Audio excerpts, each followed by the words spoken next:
Welcome to Study Loop. Right, so here we're talking about rhodium. We are told that the density of rhodium is 12.41 grams per cubic centimeter.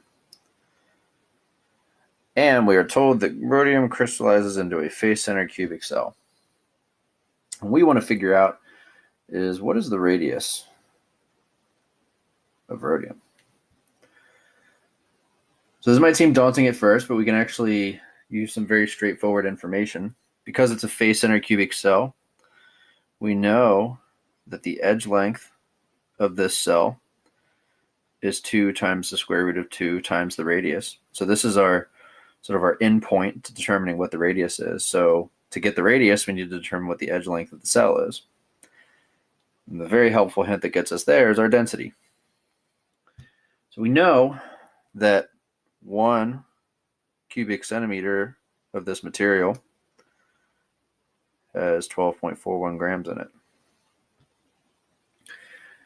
So now, to determine the edge length of our cell, we need to determine what the volume of our unit cell is. So we need to basically get from our volume per mass and put that more so in terms of atoms and the number of atoms inside the cell. So we know that rhodium has a molar mass of 102.91 grams per mole. We know that Avogadro's number is 1 mole for every 6.022 times 10 to the 23rd atoms.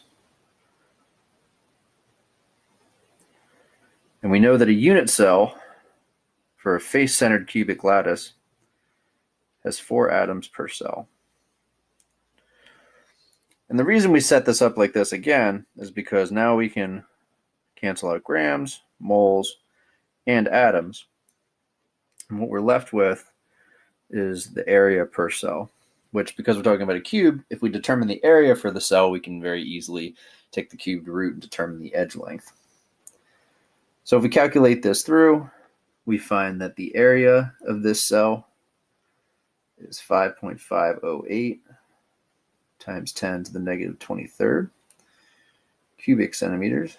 And if we take the cubed root of that,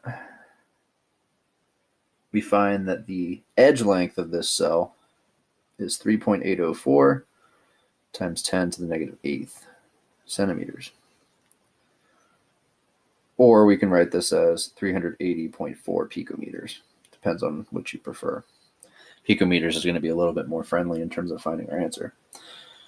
So now that we know this, it's actually fairly simple to get to our edge length because we just take 380.4 picometers and we say that that's equal to 2 multiplied by the square root of 2 multiplied by r. And from that, we can find that the radius of our unit cell is 134 picometers.